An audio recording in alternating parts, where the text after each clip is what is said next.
Hey everyone, GoBotch here, back today with a brand new post-game show episode for the Cowboys franchise. After a heart-stopping win once again over the Giants, it came down to a last-second field goal. Unfortunately, due to the field goal meter glitch, I had to go to Super Simp, but our kicker got it done. But here are some of the upgrades we got here today. We're only going to do a couple of them because we're going to let the computer do the rest of them. We want Dalton Schultz to improve as a vertical threat, so we're going to help him get better with that category.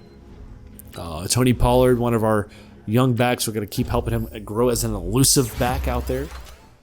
Now 72 overall. Justin March, he's going to be a better run stopper. Now 71 overall. And then these three guys, we're going to let them just go auto upgrade. And now they are improved. So there's that. So here's the big thing. Frustrated receiver out there, Michael Gallup. I told you I couldn't give him any big chance. So he's got a -5 morale now. That's not what we need, man. I don't need my guys starting to be all, upset because of that. Saquon got hurt. We limited him. But let's go look at the box score for this week's game. The Cowboys outgained the Giants 509 to 416. We had 234 yards rushing, 275 receiving or passing. 21 first downs of their 17. One turnover for each squad.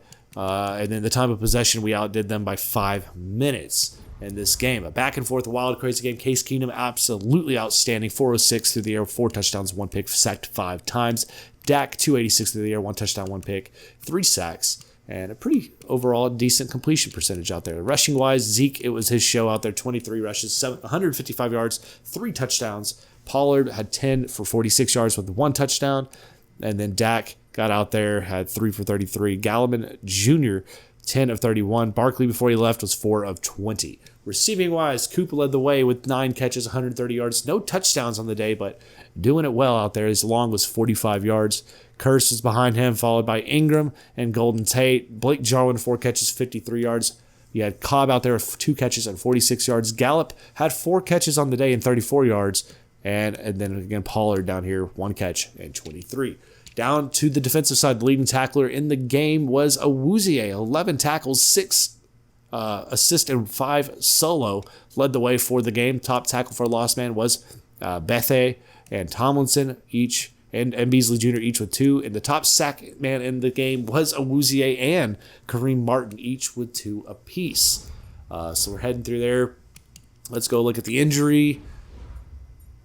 And that's not what we wanted to see at all. So Leighton Vander Esch, our outside backer, he's going to be out for the next 5 weeks with broken ribs. Brown is still out for 3 more weeks, and Tristan Hill for 2. Not at all what we're hoping to see there out of a already thin linebacker core. But we're advancing now, getting ready for the 4-1 Bengals, who just were defeated for the first time this season by the Browns. And Geno Atkins is who we got to get ready for. So we're just going to try to slow down Geno, keep him from getting to us. And we don't want him to beat us on the ground. So there's that.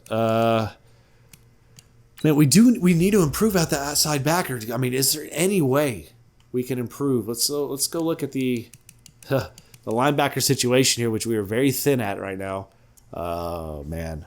I mean, right now we're going to run out there Kyle Quiero, whatever his name is, 25 years old, 63 overall, just not what we need in the absence for 5 weeks out there. I mean, we can go after Kaiser White, Kareem Martin. We got these. You got these other dudes out here. I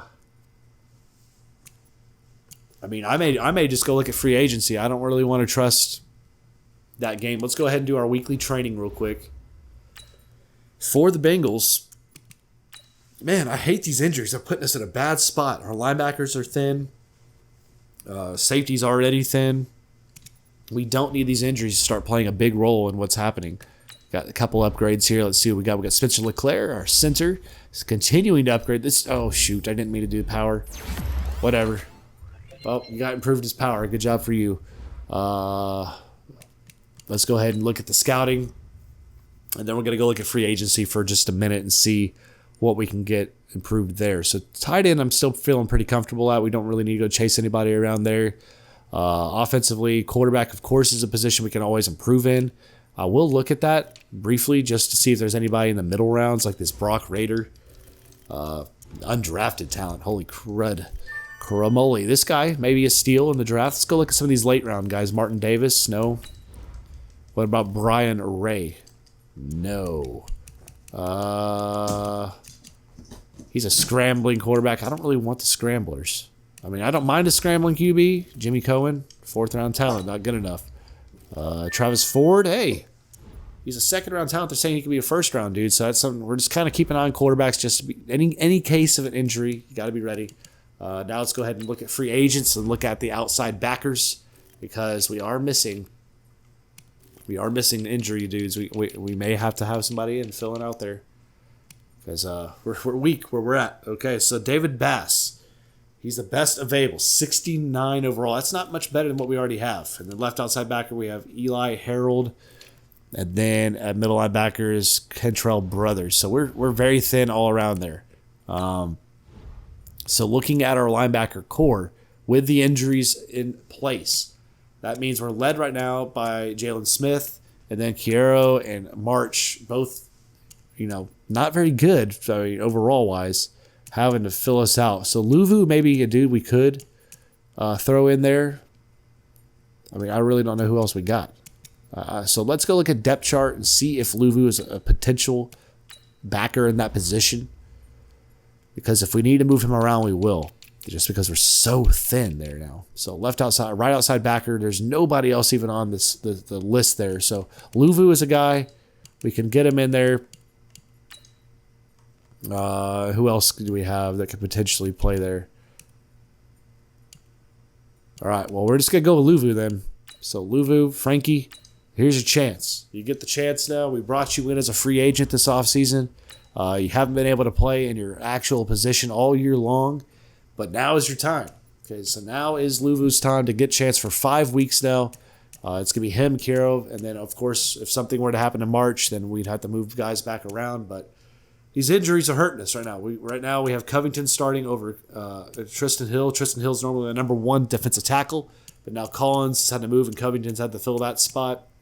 And then, of course, we still have Brown out, one of my top dudes out there at corner, out with an injury. So Wouzier's, had to fill in there or do his thing there. So we're kind of hurting in some defensive spots here with our injuries. But looking at the league right now, the Cowboys 3-1 leading the division. The Eagles now 3-2, Redskins at 2-3, Giants at 1-4. Let's go look around the league as the Browns are the only undefeated team now 5-0 leading the NFL. Let's go division by division and see how they're shaping out. Right now the Browns 5-0 leading the North in the AFC. The South is currently in a mess right now. 2-1 Titans lead the way there over the Texans, Colts, and Jaguars. The East is led by the 4-1 Bills leading over the Patriots, Jets, and Dolphins. The West is led by the Chargers at 3-2. Over the Raiders, Broncos, and Chiefs. In the NFC now, the North is led by the Lions at 3-1 over the Packers, Bears, and Vikings. The South is tied up with the Panthers and Falcons at 4-1 over the Saints and the Buccaneers. The East, the Cowboys lead at 3-1 over the Eagles, Redskins, and Giants. And then the NFC West is led currently by the 4-1 Cardinals over the 3-1 Seahawks, Rams, and the 0-5 49ers. So that's the NFL standings as we stand right now. Let's go look at the league leaders. As you look at the Cowboys right now, Dak now over 1,000 yards passing, 5 touchdowns, 2 picks. Rushing-wise, Zeke is 88 touches for 555 yards, 6 touchdowns this season. Pollard has 22 touches, 120 yards, and only 1 touchdown. Dak already has 3 touchdowns rushing. Receiving-wise, Cooper has 30 catches, 442 yards, and no touchdowns this season, which is just crazy. He's been a lot of under routes. We know that he's done that for the RPO on the slant, but no touchdown looks for him this year, and all touchdowns have been to other targets. So look, Jarwin has 1, Cobb, Gallup, Zeke, and then Dalton Schultz. All the touchdowns have gone to different targets. We've spread out the ball pretty well in that regard. Our main primary targets, again, are Cooper and Jarwin. That's the way we're shaping out. Defensively, though, for the Cowboys, Jalen Smith leads the way for 42 tackles this season for the Cowboys. And the top sack guy on the team, of course, is DeMarcus Lawrence now with 7 on the league. So let's go now to the league leaders around the league. Let's see how everybody's doing and who is leading in their respective categories. So in the NFL, The top passer is Jacoby Brissett, 1,500 yards passing, 10 touchdowns, 4 picks. Top touchdown man in the league is, of course, still Case Keenum after he put up 4 against us. Now it's 16 and 2 interceptions, followed by Mariota, Baker Mayfield, Cam Newton, Allen, Ryan, and Haskins Jr. Top pick dude in the league is Goff, 7 interceptions thrown this season, followed by Nick Mullins and Mariota, Brady, Winston, and Rivers. Rushing-wise, the top rusher in the league is Ezekiel Elliott. 555 yards now gives him the nod, which is great to see him actually in the league for rushing. And then touchdown leaders is Zeke as well with 6 touchdowns as he knocked on 3 more this game. And just absolutely amazing right there. He is actually leading the league 138.8 yards per game. Is by far and above everybody else in the league. Absolutely outstanding. The top reception guy in the league right now is Tae Sharp, followed by Brown, Adams, Marquise Lee.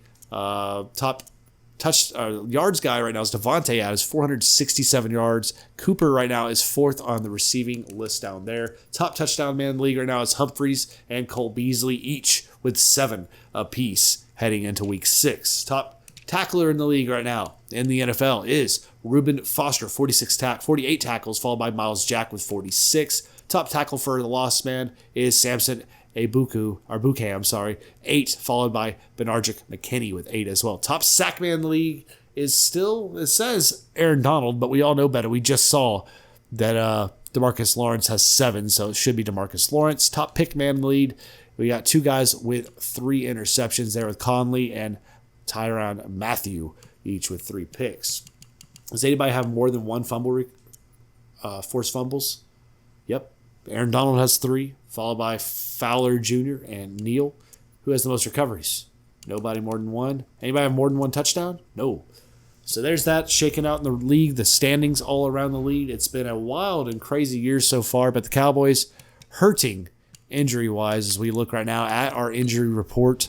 The Cowboys are still waiting for 1 more week for Tristan Hill to get back, 2 more weeks for Anthony Brown, and 4 more weeks for Leighton Vander Esch, our outside backer. So as that looks up, that means in 4 weeks, we'll be seeing him return either for week 10 against the Redskins, that's being conservative, or week 9 against the Eagles in a rematch and from week 1 when we were defeated by the Eagles. So we're looking forward to that, but it doesn't seem like it gets much easier for us. I mean, the Bengals are a tough team right now. The Seahawks, I anticipate, will be a challenging game, and then we go home again, get ready. So we got 3 straight home games, but the last one there you see is the Packers. We always know is a test, and then on the road against Philly, and back on the road again against Washington. So expect in the next 5 weeks to see some outstanding football here on the channel. Hopefully we can continue to stay in that win column as we've rattled off 3 in a row in 3 wild, crazy games. But thanks so much for watching today's postgame show. If you enjoyed today's postgame content, make sure to leave a huge thumbs up, comment down below, hit that notification bell. Feel free to subscribe, but stay tuned for a load more content here on the channel coming soon. You all have an outstanding day, and I'll see you all back here in the next video. Y'all take it easy.